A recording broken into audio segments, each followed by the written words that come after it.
Thanks for tuning in to Minds of Tomorrow. I'm your host, Luis Acevedo, and with me today I have Micah Redding.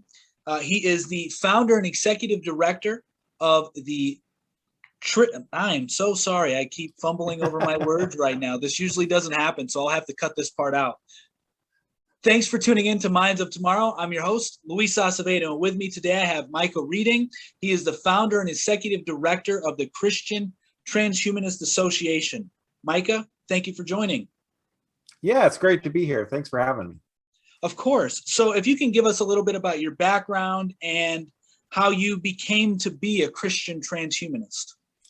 Yeah, sure. So I grew up as a preacher's kid in the Churches of Christ, which is most people would classify it as a kind of small conservative fundamentalist church movement or community. I was taught to kind of as our core idea that we were supposed to study for ourselves. That's what our kind of spiritual predecessors had done. And that's what my parents and my grandparents had done. And that's what my Sunday school teachers told me. And so, it was drilled into us, like we study for ourselves. That's what we do. That's, we make our faith our own. And so I took that seriously from a really young age. And it led me to pretty soon, be asking questions and articulating ideas that maybe my Sunday school teachers weren't quite prepared for, weren't quite as comfortable with. But it convinced me I really had to understand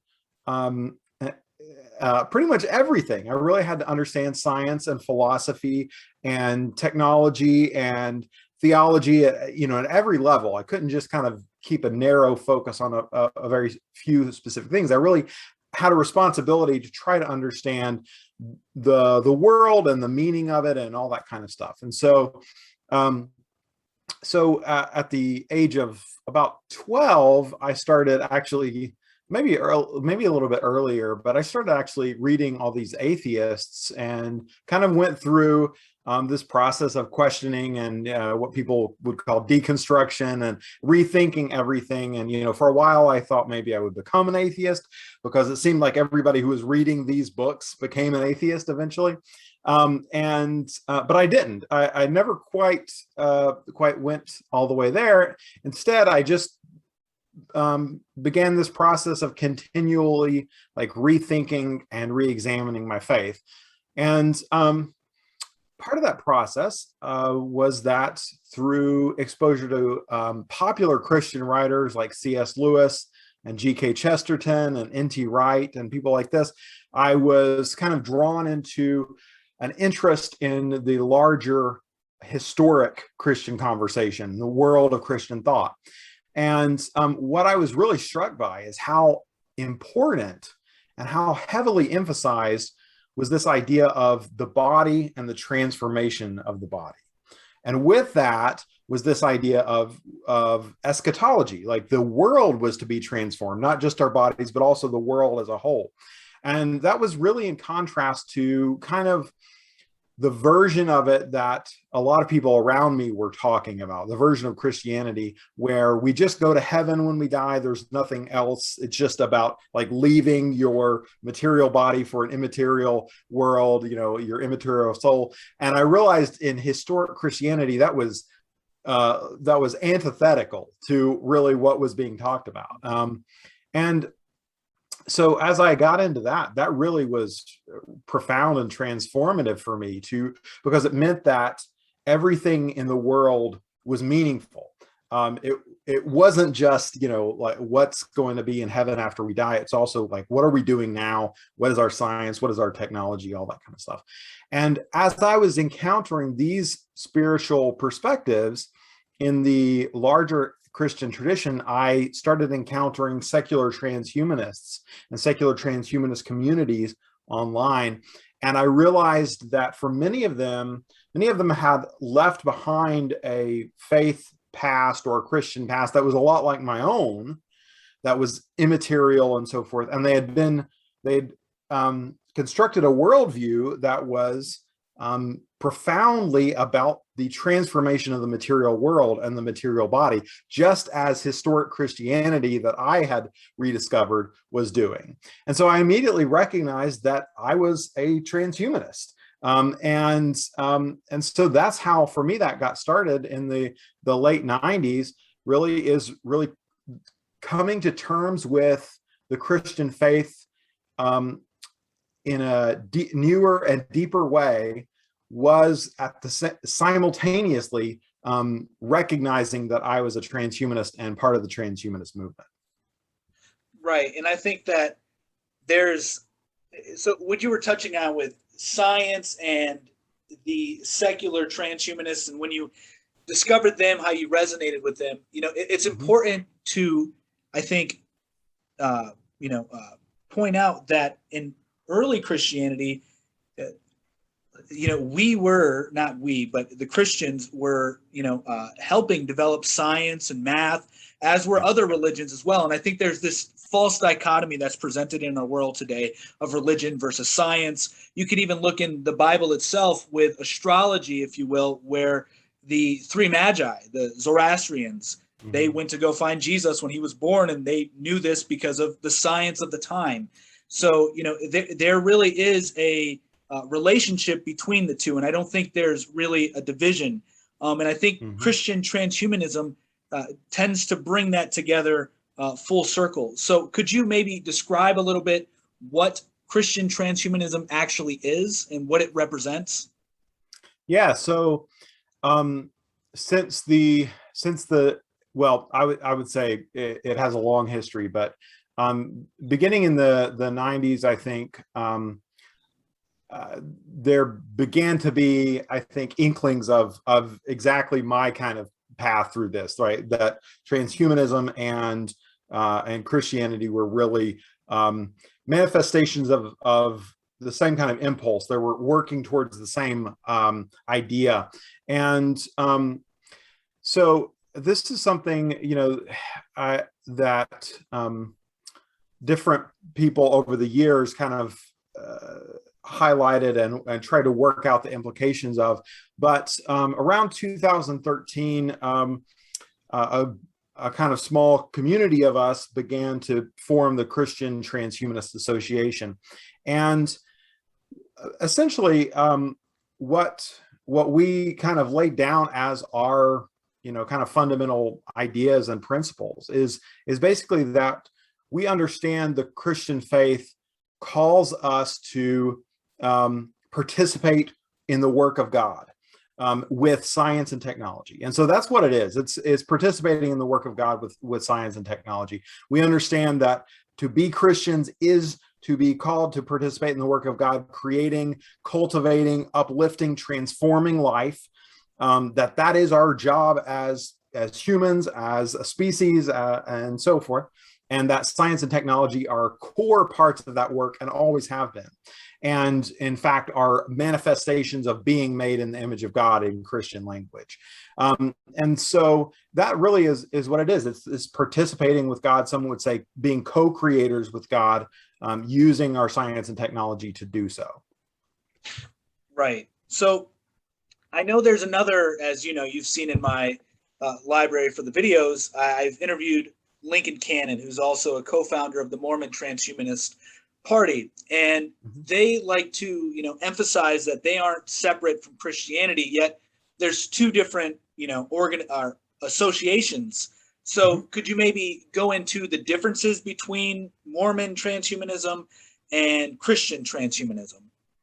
Yeah, so the Christian Transhumanist Association is an ecumenical organization, and we include people from all over the Christian world, including Mormons and Jehovah's Witnesses and a lot of groups that are a little bit outside of the what maybe evangelical Christianity would include, right? And so we, of course, that includes Catholics and Orthodox and Protestants of all stripes.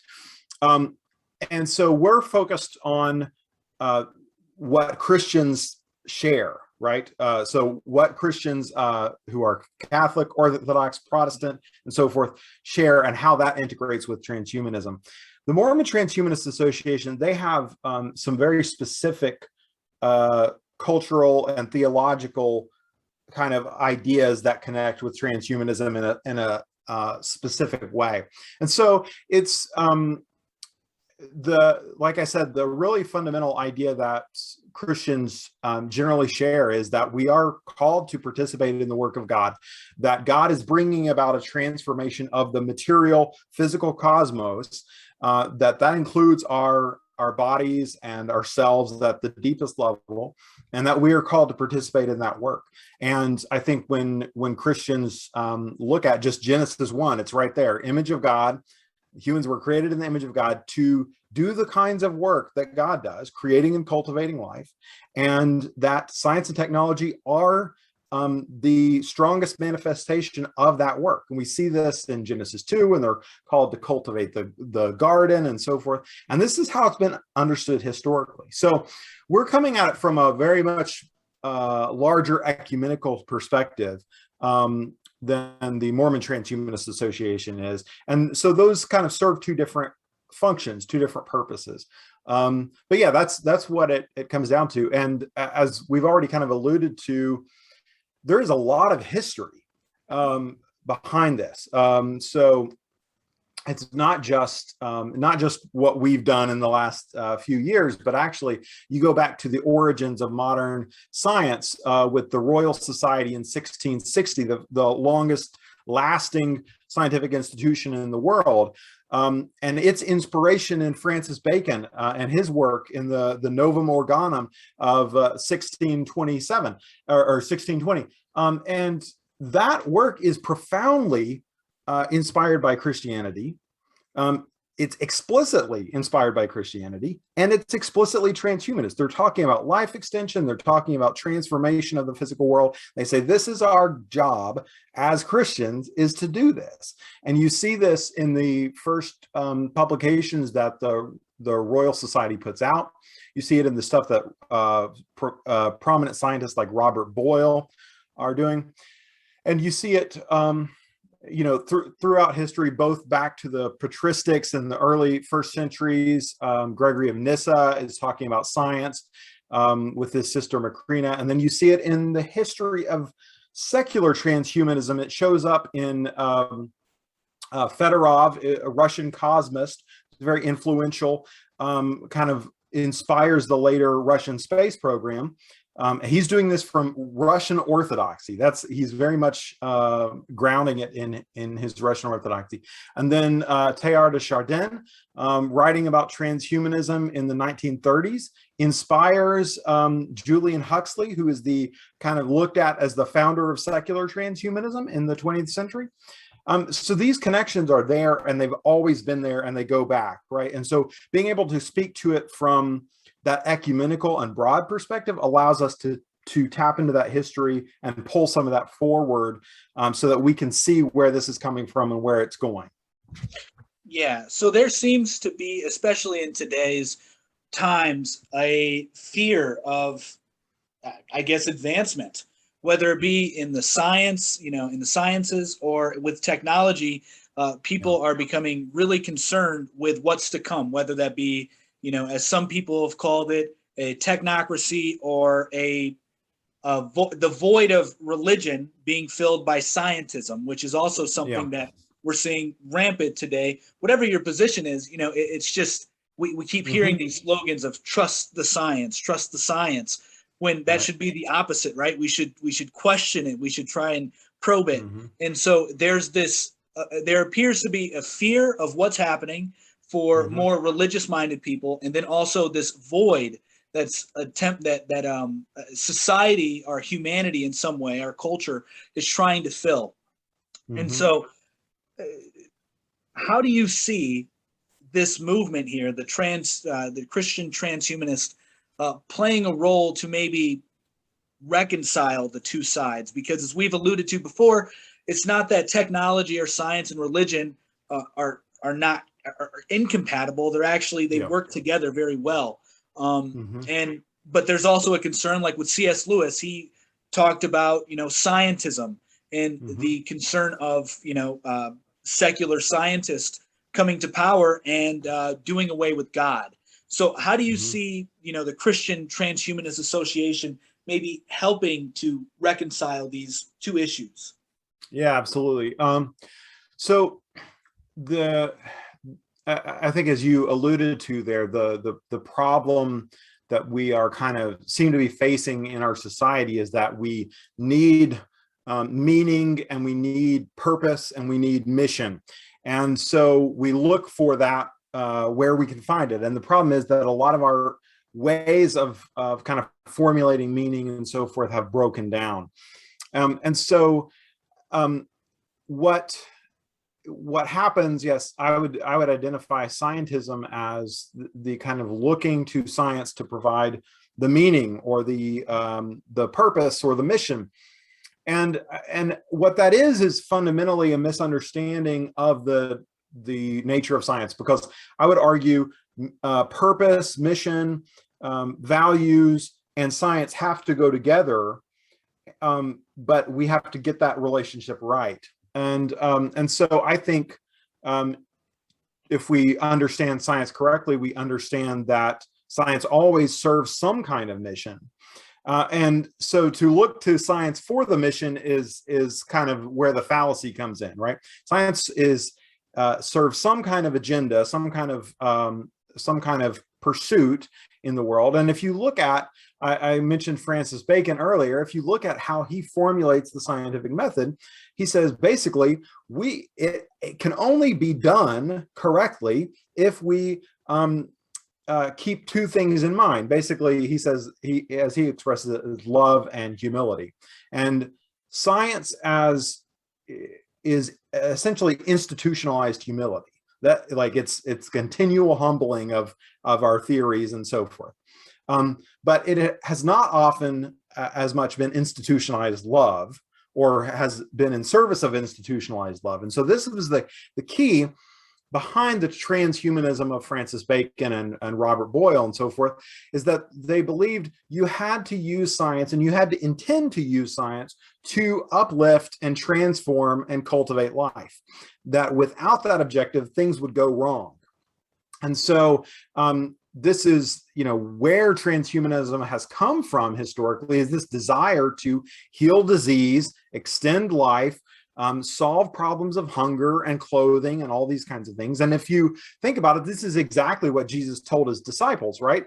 Heal the sick, feed the hungry, clothe the naked, cast out demons, raise the dead, all this kind of stuff, right? And so we need to pair those things together, and we need to bring back that kind of audacious and ambitious vision for what we are doing in the world. And only then will our science actually work the way it's supposed to. And will, we be able to avoid some of these pitfalls and so forth that C.S. Lewis was concerned about. And so that we need to bring that religious vision back into connection with science. And unfortunately, religion has not done a very good job of this as of late, because often religion has given up its own vision, has kind of moved back from its eschatology, or has actually said, yes, we have this grandiose future, but we're not going to have anything to do with it. And I would say that those are unbiblical, unchristian ideas, that God's just going to do it all for us, or that we're just escaping this mess or something. Those are very antithetical to what the core of the Christian faith is about. I think we're called to participate in bringing about a better future. That's our job. And so I think if we put those things back together, that will solve a lot of those problems. And so it really comes down to the Christian transhumanist community trying to articulate, what does that look like? What is a profoundly transformative vision of the future? And how does that connect our faith to our science? And so how do you think traditional understandings of religion, more specifically Christianity, will fare as time goes on and we keep advancing technologically and people are gravitating away from fundamentalism? I think that there is a decline, as we were speaking off camera, I told you I attended a fundamental church when I, fully discovered Christianity and accepted it at that time. And the church was mostly empty, and most, a lot of older people. There was a few other younger couples there as well, but that seems to be the trend for a lot of fundamentalist way of thinking. And even as I told you too, I've attended Catholic and Orthodox churches, which are, arguably the most traditional, most fundamental that you can get. Yet they too were pretty empty. It seems that there's this disconnect between religion and the younger generations these days. So I'm not sure if what I'm framing makes sense to you or not. Yeah, absolutely. Part of it, there is a bit of a mystery there. Part of it is a media issue, like whether any kind of formats. This is the same question that movie theaters are asking themselves right now. Like, are people still going to come out to this kind of thing? So there is that, but I think that is something that a lot of evangelicals think a lot about, and they've tried to solve, and maybe their solutions are going to work and maybe not.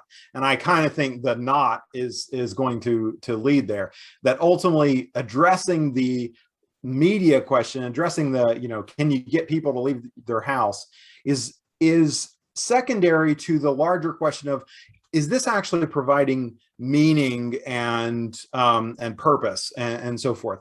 And I think, unfortunately, and I think there are reasons for this. I think, unfortunately, a lot of modern Christianity is simply not taking advantage of its true nature and its true resources.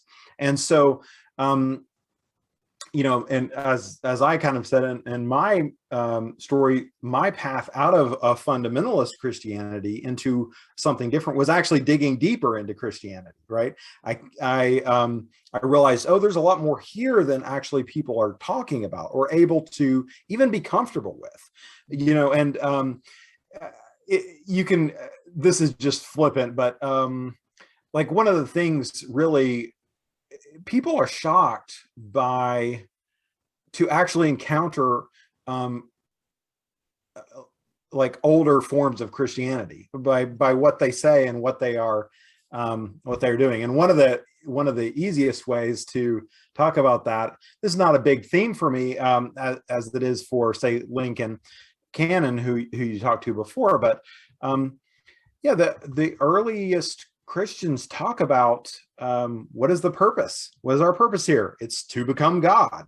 And so they talk about this idea of theosis. It's in the Catholic Catechism. It's in the Orthodox, church all over. Protestants have mostly missed this. And so when you actually dig back into, Christian history, you realize, like, there's a lot more here than we are familiar with. And I think that lack of just familiarity with really where we're coming from and what the Christian tradition is about is responsible for a lot of the weakness of the church today. So I think as outside pressures force the church to change and to revisit and challenge it in big ways, which I think is good. That's a great thing to happen. I think Christianity will dig back into some of those resources, pull out things, and realize, we are ultimately a transhumanist religion, and we should embrace that and move forward on that. And I think as we do that, we will start to see the Christian message resonate in new ways at new levels of our society. I like what you touched on there, because that is, for me personally, what drove me to dig deeper, because the understanding from a fundamental perspective was, you can do nothing, you're a bad person, right? Repent, and that's all you can do, and you're good. Believe in Jesus and you're good. Yeah. But there was something missing there, and I think you hit it right on the head, and that was the mysticism. You didn't say that, but it was the mystic aspect of Christianity. And for me, I still have a hard time reconciling the mysticism and transhumanism. So I would be one to make an argument that religion itself is a form of technology, and that it does help one advance spiritually in a way. But I don't know that I would go so far as it would change our physiology. It would enhance what we are as humans on a physical form. To me, it always seemed that the mystics were teaching more so on a mystical, spiritual level as opposed to a transhuman point of view. To me, that appears to be more materialist. So maybe you can reconcile the two. Yeah. So I think what we see, I think, is that in Christian history, you have these shared ideas, these sets of ideas that over time get emphasized differently in different groups. And because of that, those ideas tend to get divided up.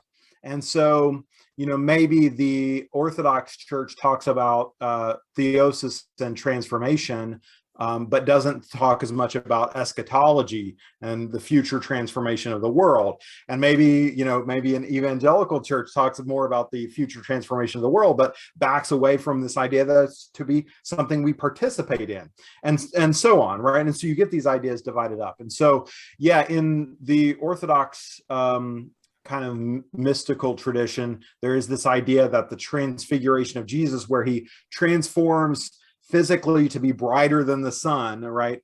That's a picture of us, right? And if you think about it from a secular transhumanist perspective, you say, okay, what does a super intelligence look like, right? This might be something similar, right? It's channeling so much energy and power, we really have no language that can capture it, right? And so you hear in secular transhumanism, you hear like Jupiter brains and so forth, right? This is the idea of like the ultimate destiny of intelligence. And the Orthodox are saying, yeah, this is your destiny. This is what you are to become, and we can get there through a process of spiritual discipline and transformation and so forth. And we can get there in this life. We don't have to wait for God to step in and transform things. We can actually engage in this process of transformation. But as you said there, the tendency is to see that as being purely an internal process, right? Not a process that engages external. And part of that is just historically, like, we didn't have as many technologies to transform our external world, 1,000 years ago. And so we did need to focus on what we had in front of us. But these are, I think, part of the key that will help bring these two things together is to realize that the divide between the external and the internal in terms of like material versus spiritual is actually a false dichotomy. And it's specifically a false dichotomy in Christianity. Like the Christian faith says God, a spiritual being, became a human, incarnated in a spiritual, in embodied flesh, right? And maintains that, right? Is permanently embodied. And that what that entails is transformation, ongoing, ultimate, infinite transformation of the material world. And so since nothing can be left out of that, it can't only be a spiritual, internal, or mystical thing in a narrow sense. It actually is comprehensive. And I think when we kind of erase that line, we see that really what science and technology are helping to uplift and transform the material world. And as we do so, then we are transformed as well. And we see that with, our infrastructure. We can also see it with our bodies, right? Ultimately, what we need to do as human beings, ultimately our task is to find the smallest creatures and help them flourish. That's the commission given to humanity in Genesis 1. And that is identical with the project of life extension. So if our cells and our bodies were thriving and flourishing at the greatest level they could, then we would have radical life extension. We would have radical physical transformation. And the scriptures look forward to that. Isaiah 65:20 looks forward to a time when the person who dies at 100 is thought to be a mere child. So, this idea of radical life extension, material transformation is very scriptural, very biblical. And it's something that is dwelled upon throughout the Christian tradition, but isn't always brought together with the mystical and spiritual aspects of transformation in the way that I think it should. It's simply ultimately, I think we can see what is science, what is technology.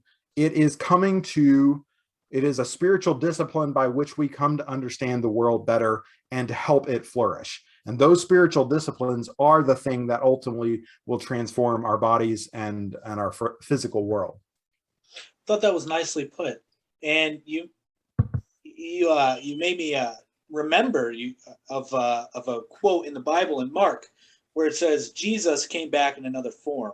So that always made me wonder, after I've learned about the transhumanist associations, both for the Mormon and Christians, if that was any kind of indication or a support to say Jesus was a transhumanist. He was the first transhumanist, arguably.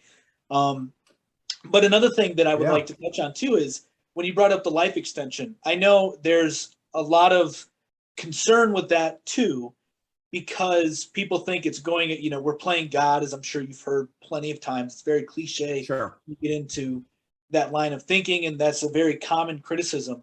But even if you look at the text in the Bible or even other spiritual traditions, there were people who lived in antiquity, at least they say, that lived for hundreds of years, some even reaching 1,000 years.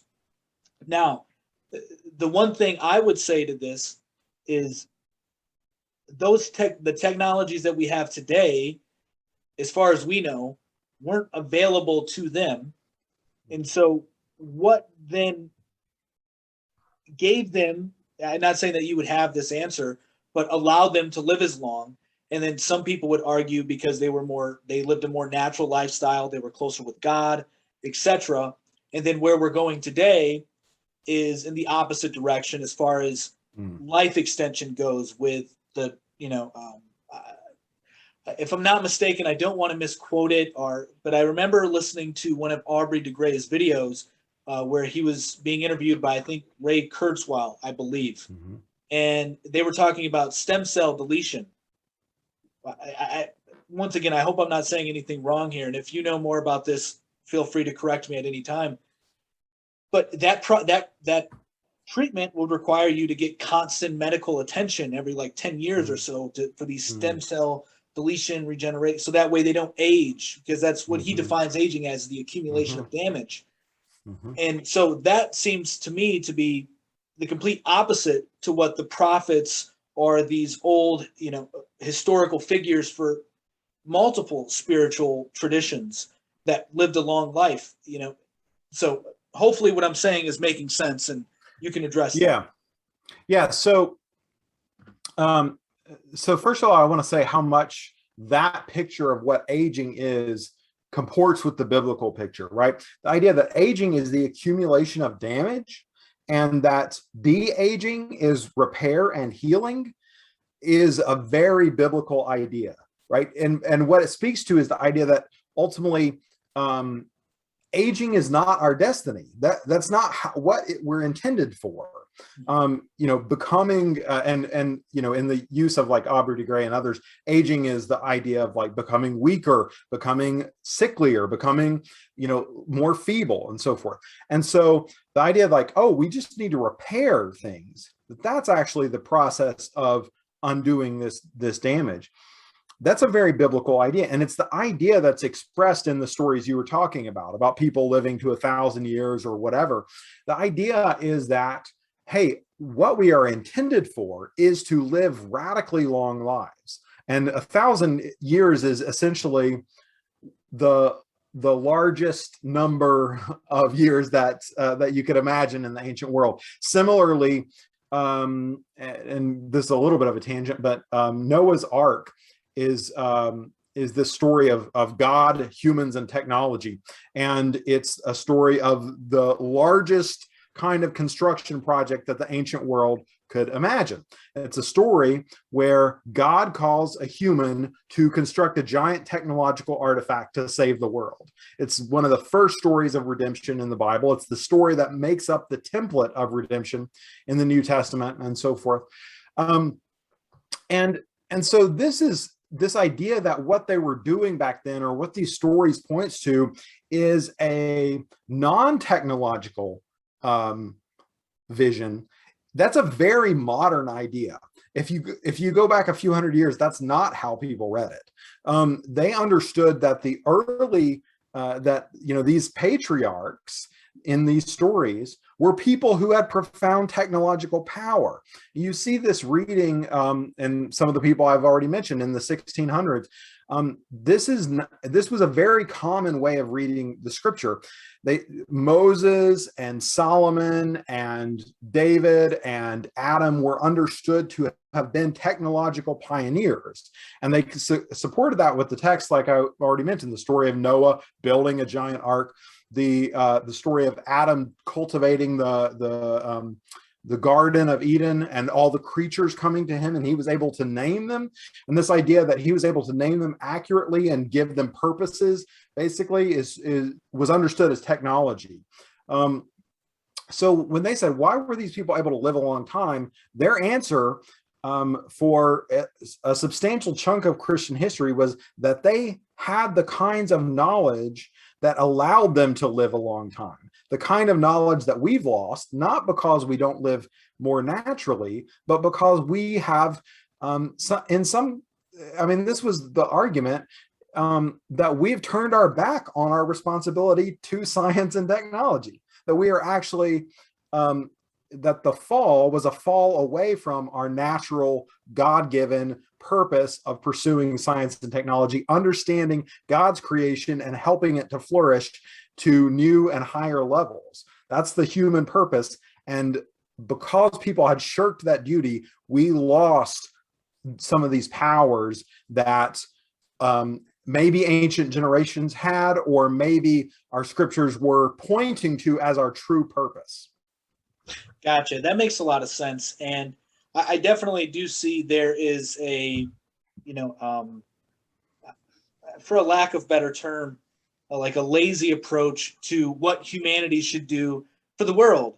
We think we should just sit, not everybody, but it's generally a common theme that, there's not much we can do. It is, it is what it is. Nature will take its course. God will take its course.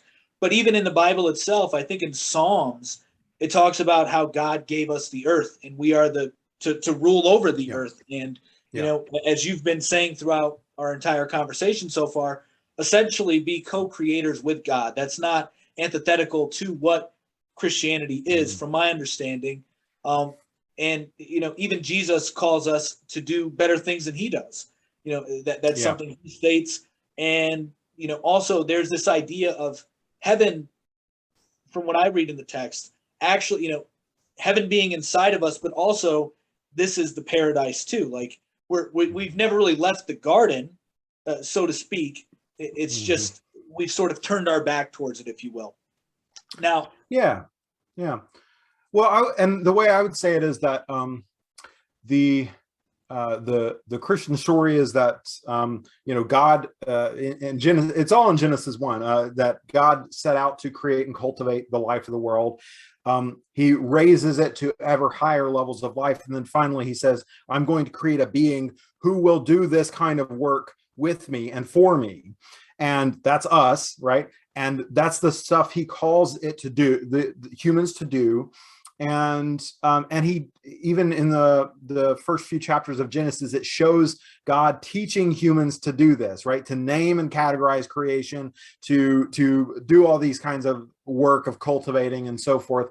And so what is, we talk about heaven, and that's in many ways a misnomer, because the ultimate agenda, the plan, is not heaven per se, which is like one of the realms.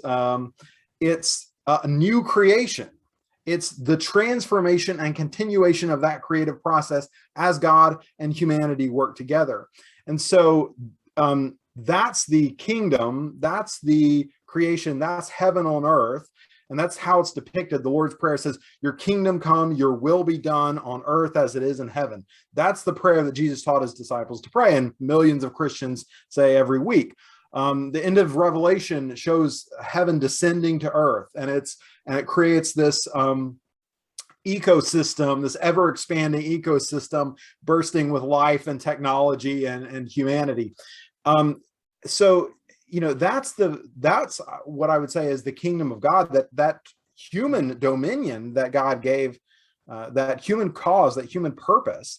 And Jesus says the kingdom prepared for you from the foundation of the world. What is that kingdom? It is that we are supposed to be co-creators with God, transforming the material universe. And this is all through the New Testament. It's constantly iterated as the reason that Christ comes into the world is to restore that precise thing. Christ comes into the world as an embodied human being in order to help humans do what we are supposed to do, transforming the material world. And you can read it in Hebrews 2, 1 Corinthians 15. They always refer back to this Genesis 1 picture of what we were here to do and why God put us here in the first place. We are here to transform the material world. That's our job. That's what it means to be the image of God. That is when we really do that with love, compassion, trust, cooperation, humility, following the principles of Christ, that's when this will actually work. And when this process can get off to a real start, we can start to see diseases being cured, people being fed, life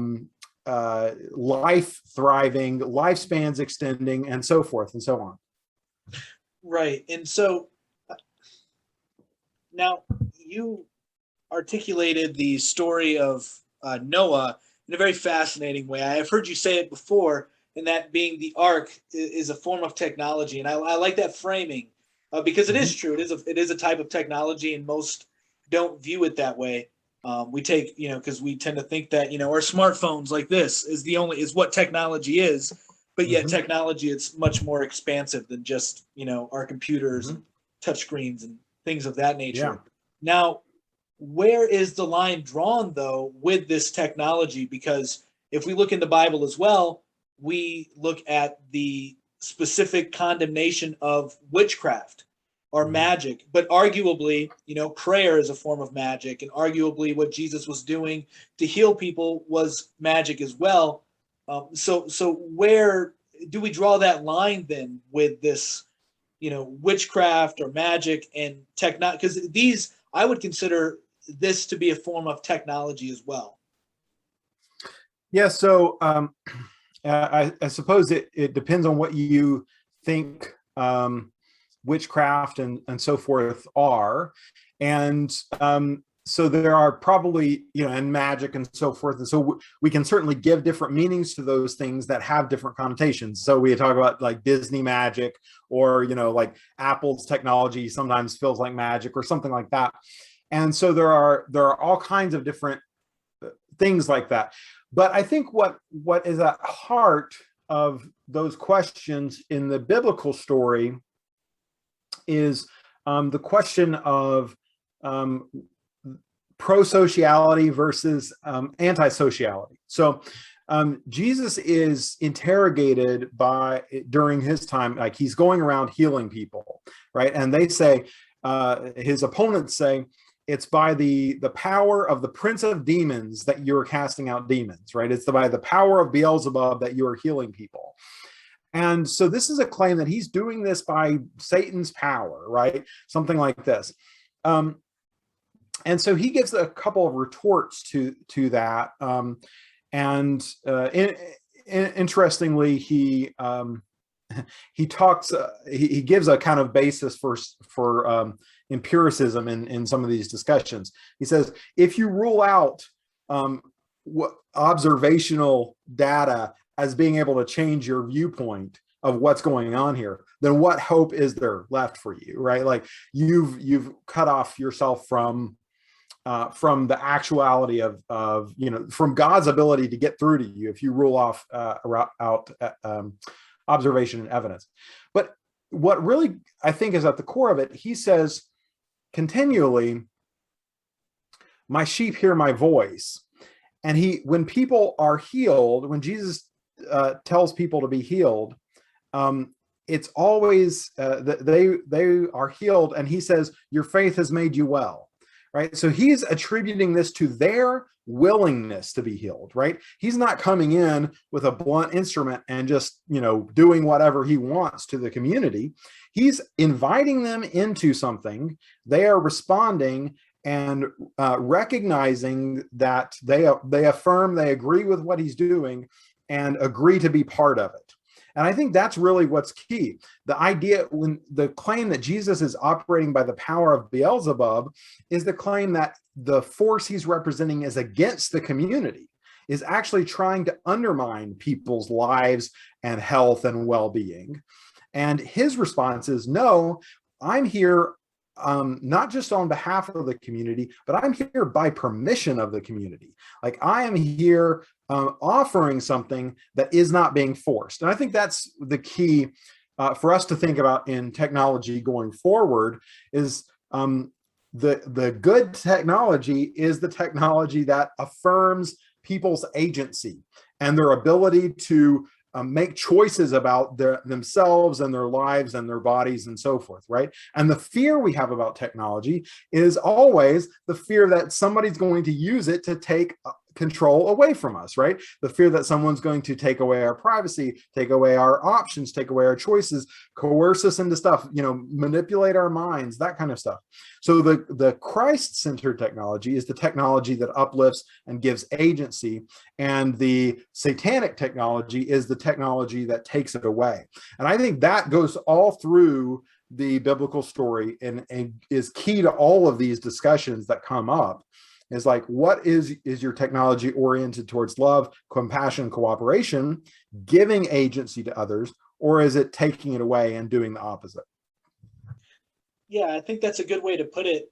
And I would just say that it also states in the Bible that the devil can come as a false light as well.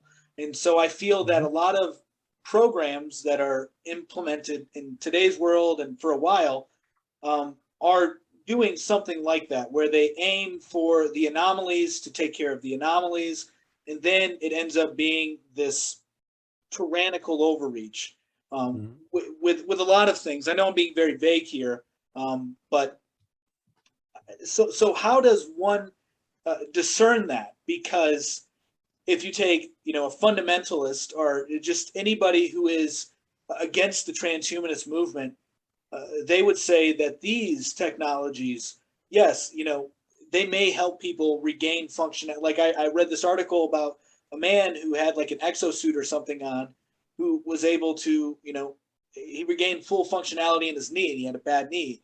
And you're seeing these 3D organs that are being printed, and a lot of this technology that is aimed at helping.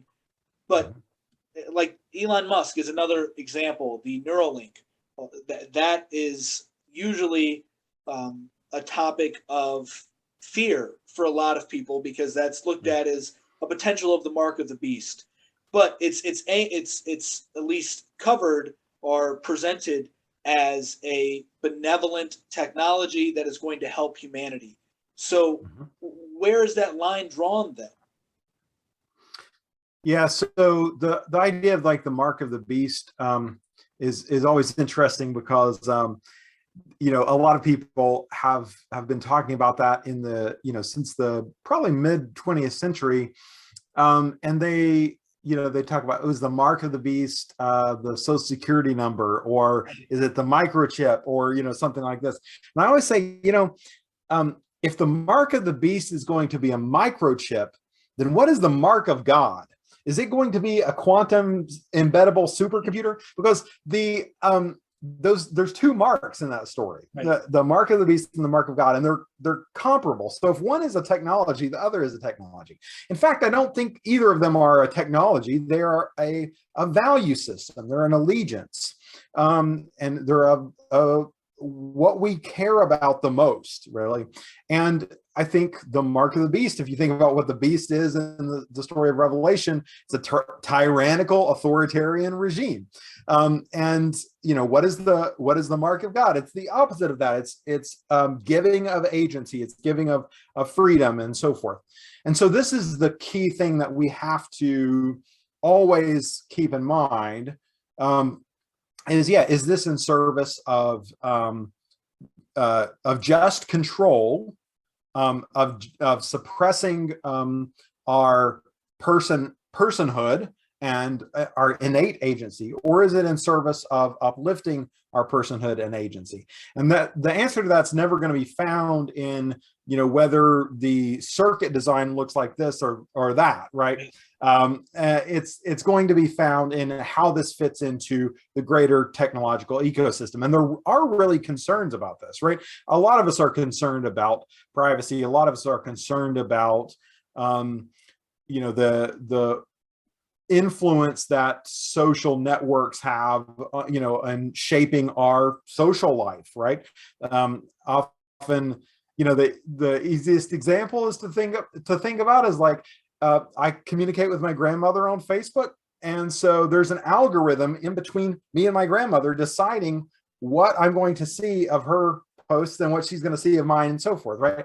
So there's an algorithm shaping us and shaping our relationships to some end.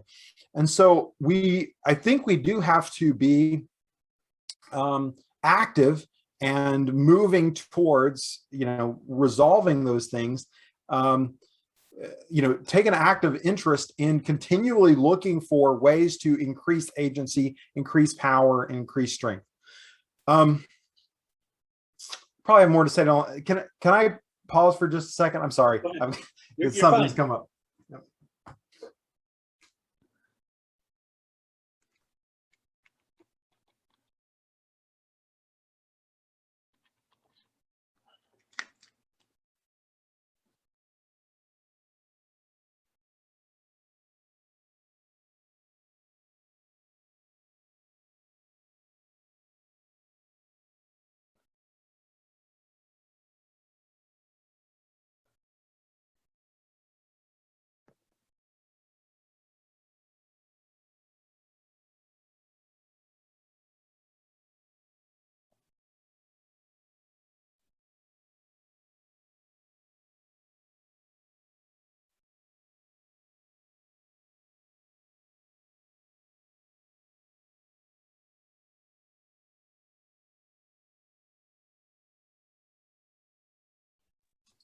Sorry about that. I had to go solve an emergency.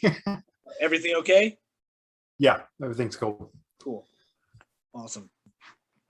All right. So we were just leaving off with, we were talking about how to discern between the good and bad use cases for technology. And you were leaving off with pretty much agency is the key identifier for God technology, the mark of God, and that being tyrannical being the mark of the beast. And I think you left off saying that you had something to add to that. Well, probably just I could go on about that for a long time, but I think we have those two poles, right? A lot of times people say like, how far is too far, right? Like, how much is too much? How much transformation is too much transformation? What is the line? This kind of thing. And I always try to say, it's not about how far is too far. It's which direction we're going. And so, there's G.K. Chesterton said the one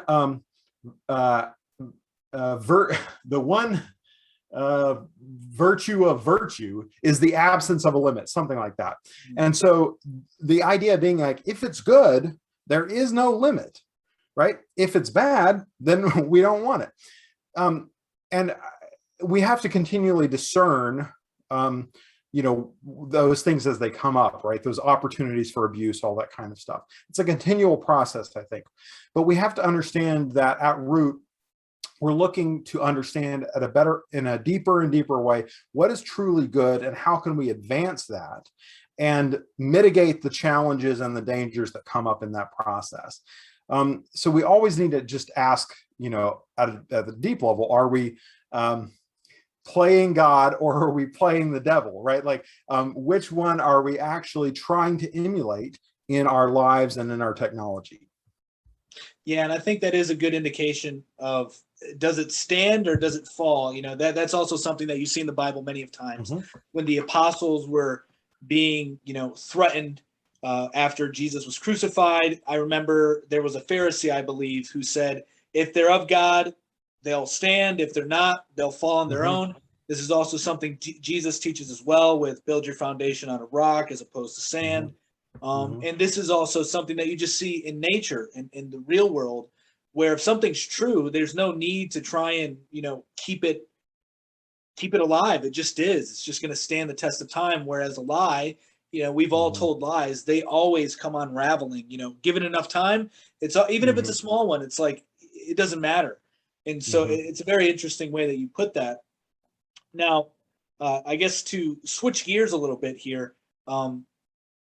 So I know I've been more so on the critical side of things right now, but in all honesty, I do see the the relationship between the two. And I think right now what we're seeing with technology, more specifically blockchain technology and the internet as a whole, is this manifestation of what has been in the spiritual realm for a long time. And hopefully I'm not losing you here with this, but I tend to see the creation, everything that we create comes from our inner worlds as well. That's my belief system. So, you think of something and then you bring it into the world. And so what we're seeing here with, for example, blockchain technology is the decentralization of data, information, and the ability to resist censorship. And I think that this is sort of a representation of what we see in the spiritual world, in that, whether it be epigenetics or,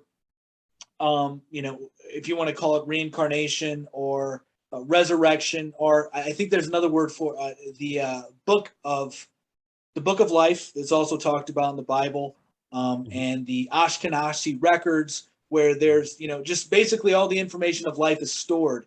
And so I do see that there's this, our inner worlds are just coming out.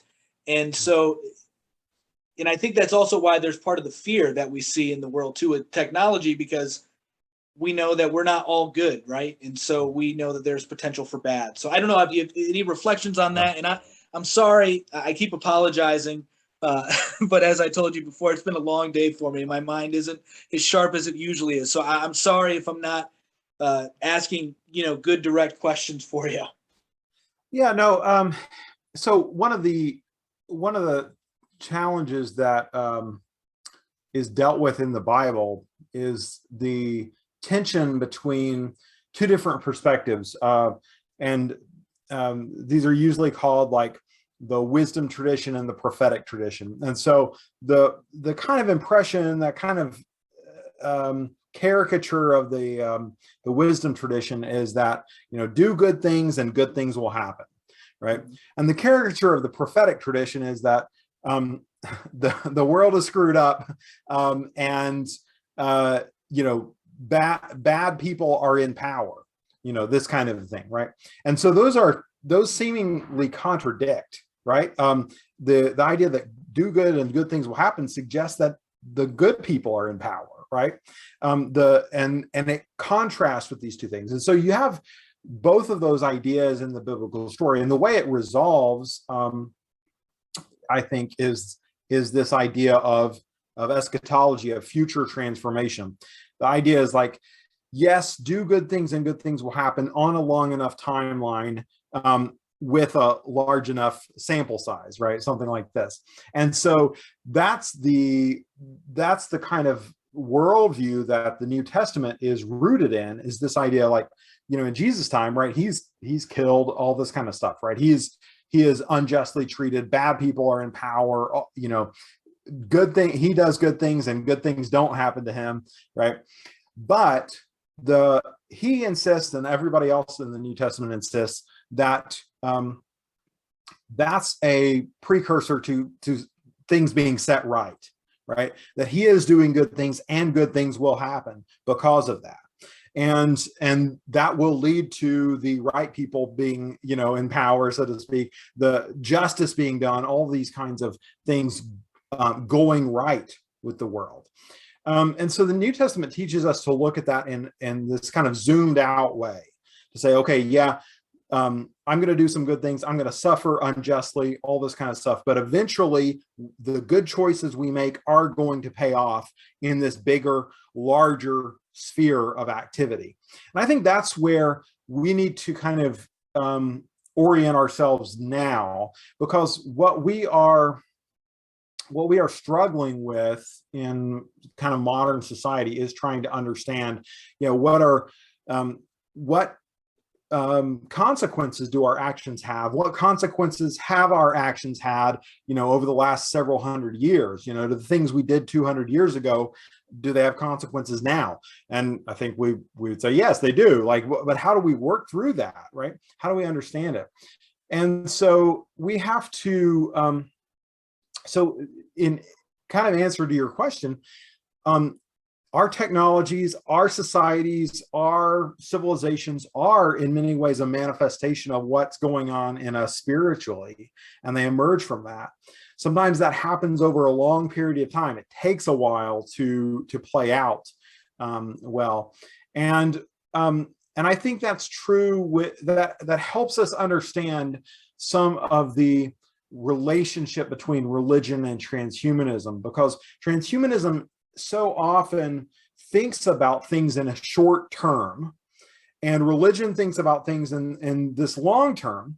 And when we try to bring those together, if we're not keeping that in mind, we get that real strong conflict, because you have a Christian say spirituality is going to lead to the transformation of your body, right? Something like this. And you have a transhumanist say gene editing is going to lead to the transformation of my body, right? So those two things seem to conflict and to be like two competing ideas. But if we back that up a little bit, we can actually see these are not competing at all, because they're actually addressing the same problem on different levels. The Christian idea that spirituality is going to lead to the transformation of our bodies is true. The secular idea that gene editing is going to lead to the transformation of our bodies is also true. The question is, what will sustain and enable that transformation over the long period of time, like over the long haul, over large scales? And this is the difference between the theological idea of immortality and the transhumanist idea of life extension, right? So life extension is fantastic. And if you think about what that is, as you alluded to earlier, it's not a one-time thing. It's actually a sustained thing where we are continually having medical interventions. Just like if I break my arm, I'm going to go to the doctor and get that fixed. Well, as I experience cellular damage, I'm going to go and get that fixed. And that's going to be a continual process that goes on and on and on and on for hundreds, thousands, tens of thousands, hundreds of thousands of years. So what life extension actually is, when we're talking about that kind of scale, is it's a relationship that I have with the broader world and the broader society. Because somebody is making those life extension treatments, somebody is developing them, somebody is administering them. All of that has to be in place. There has to be, in order for me to extend my life by 1 year, I have to have a whole ecosystem, a whole world that is cooperating with me.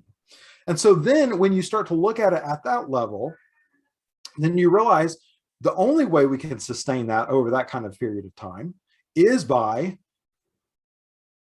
values such as compassion, love, benevolence, altruism, cooperation, trust, so forth. That's spirituality. So the Christian idea that spirituality is what's going to lead to physical transformation is absolutely true at this big level, right? And the secular idea of how that is going to come about, or how it could come about, is also true. And so when we keep those kind of proper sense of scale, I think that makes a lot of those questions easier. It's also it also, just coming at it from a secular transhumanist perspective, I think if you are thinking about life extension or, you know, something like that, you should be thinking about those kinds of values, because that is what's going to be needed to sustain it. So, you know, I think about people who sign up for cryonics, right? So cryonics is, you know, it's premised on the idea that, okay, I can freeze myself. Somebody in the future will be able to bring me back out, right? And restore me to health. So think about what is the condition of that coming back out, right? Well, it's that there is a society that's functional, that has developed new technology that doesn't exist now, that wants to bring people back out and, you know, give them all this treatment that they may not be able to afford because their money is no good in the future, and that actually cares about these specific people, right? And so if you think about that, if you're investing in cryonics, you should be investing in, how do I have a community, a world, a society that is going to care enough to bring me back out of there, right? And that's a spiritual, that's a values-based concern, that's a religious concern. And so that's where I think these things have to really come together. And they do come together if you think about the scale. If you take transhumanism and scale out, you're going to be dealing with religious concerns. And if you take religion and actually drill down, you're going to be dealing with transhumanism. I think that's how those things come together. So basically what you're saying is that the two need each other, essentially. The two worldviews, as far as the secular and the spiritual, because the secular is more so focused on the here and now, whereas the spiritual has the long-term vision that drives humanity, that provides them with the values and that sense of community to work together to then bring in those short-term goals. Well, I know we're saying short-term goals for things like life extension, you know, they're not so short-term, but yeah, so I like the way you're framing that. That makes a lot of sense.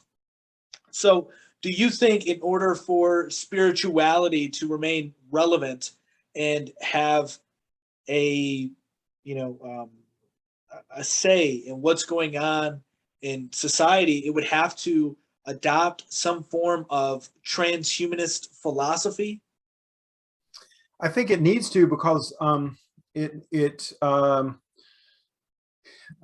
well, it's exactly about relevance. Like if it doesn't, it's ultimately in a really significant way not relevant, right? It is because these are the things that will be presenting the largest challenges, opportunities, and risks in the next century, right? Is ultimately going to be these kinds of things. So either spirituality needs to adopt that kind of focus or integrate that into the broader picture, or it's going to simply oppose them. And we've seen that, right? We've seen like where religious groups just oppose it. And of course, to the extent that it opposes it, that may be a kind of relevance, but it's not a very good kind of relevance. And I would say it's not a very Christian kind of relevance. It's not one that actually offers an answer or offers a path to healing, feeding, clothing, and caring for the sick and so forth, right?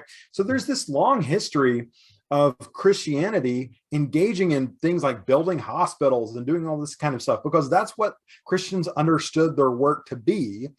And I think it's only in relatively modern times that we've started dividing that up and missing that understanding, like reorienting ourselves to forget that that's true. There was an article in a Catholic publication that came out a few years ago, said that the Catholic Church was once like Silicon Valley. Can it be again? And their argument was basically like the monasteries and so forth were the scientific research institutions of their day, right? And I think there's a lot to be said for that faith drives us to innovation. Faith drives us to seek to address the problems in the world around us. And it's only when we've gotten ourselves into kind of some kind of weird mental space that we start to think that that's not true, that that's somebody else's job, that that's not about spirituality, it's some other aspect of the world. And I would say for a Christian, you can't authentically take that stance. It flies in the face of the idea of incarnation. It flies in the face of really what the Christian message and mission actually is. Right. And so I kind of alluded to this earlier in the conversation about Jesus being a transhumanist, but what are your thoughts on that? Yeah, sure. So I'm so sorry. I know I hear one of my daughters crying. I got to make sure my all wife right, is cool. all good. Give me 1 second. I do apologize.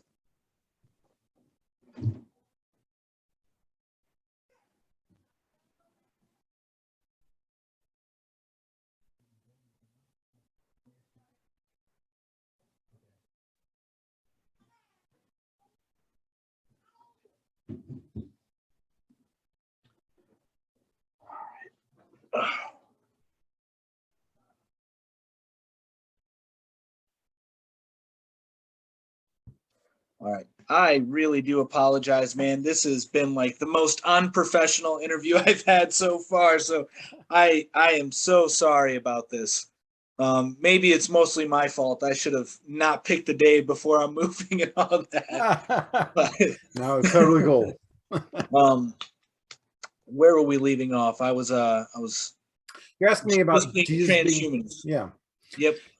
Yeah, so I think there are several ways in which that's true. So the I kind of alluded to it earlier. The New Testament writers, they understand Christ as one of the kind of images they use is the second Adam, right? So the new humanity, and so. There's this continual idea in the writings of Paul specifically that in Christ a new humanity has been launched. And so that new humanity is to be expanding outwards and constantly in transformation and ultimately leading to the transformation of the entire physical cosmos. So, Romans 8, Paul says, all creation waits in eager expectation for the children of God to be revealed, in hopes that the creation itself will be liberated to join in the freedom and the glory of the children of God, right? So his idea is that when this new humanity is fully kind of embodied, expressed, and manifested, then the physical world is going to be transformed, because that was the idea from the beginning, that humans were put here to transform the material world in participation with God. So Christ is the one who instantiates, brings into being this new humanity, and we are called to join it and be a part of it.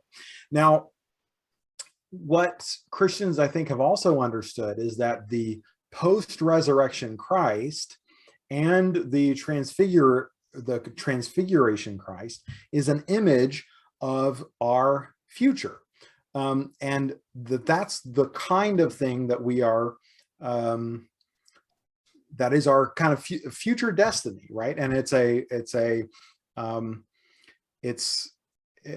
existence where a human can walk through walls, appear and disappear at will, change physical appearance, ascend into heaven, spiritually connect with billions of people simultaneously, all these kinds of things. And the later epistles, they even say, we do not yet know what we will be, but when he appears, we will be like him, for we will see him as he is. So there's this idea that that's only the beginning. Like what we see in those gospel accounts is only the beginning of the kind of transformed humanity that Christ is bringing into the world. And so we don't even know the full extent of what that is, whether that's Jupiter brains or whatever.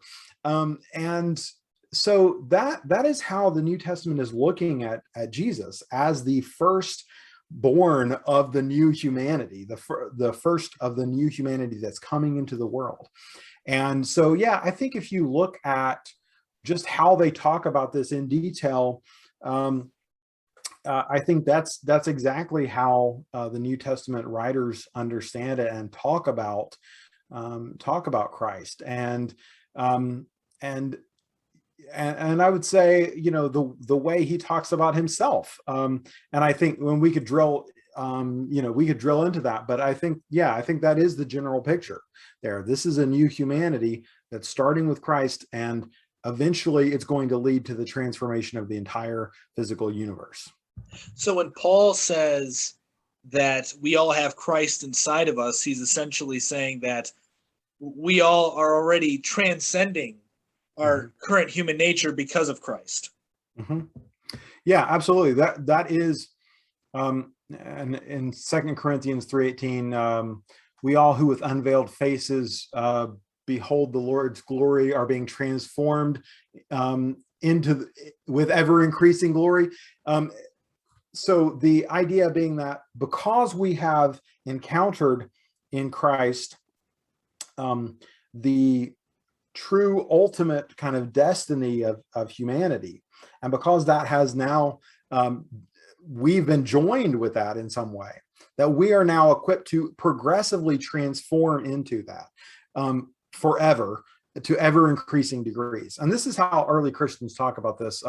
Mentioned Gregory of Nyssa earlier in the 300s. He talks about basically we're beholding the glory of God. The more we come to understand the glory of God, the more we can come to embody that glory ourselves and be physically transformed over and over and over and over progressively in this infinite journey into greater expansion of knowledge and glory and power and strength. Because that is the Christian vision, that God, in making us in his image, wants to give us everything that is his, right? And so you get this kind of statement several times in the Gospels where the God character says, "You are always with me, and all that I have is yours." God wants to give us that glory and knowledge and power, and that is our destiny, to be transformed increasingly into that. But it's going to take forever, because that's an infinite amount of transformation, an infinite amount of glory and so forth to come to possess. Right. So, yeah, I mean, we've touched on a lot here, and it's been really, really fun speaking with you. And so before we go here, where are some places people can find your work, stay in touch with what you're doing? Yeah, probably the best place to start with is just ChristianTranshumanism.org, and that will lead you to our Facebook group. We have an active discussion there. We have a Twitter account, and we have writings and resources and podcast interviews with leading thinkers in these areas. My personal website, MicahRedding.com, and that's where I've written a good deal about my own kind of theology and my understanding of these things. And so those would be the places I would start: ChristianTranshumanism.org, MicahRedding.com. But yeah, get connected with the community of people. There's a lot of great thinkers and writers in this world, and I think they have a lot to offer, and I think lots of other people have a lot to offer us as well. So I would encourage people to just join in the conversation and help us all get to know and understand things better. Awesome. So I'll be sure to leave that in the description. I'll put links to that in the description once the video is posted. And yeah, once again, I really do appreciate you coming on the show. Yeah, thanks so much. It's been a lot of fun. Yeah, of course.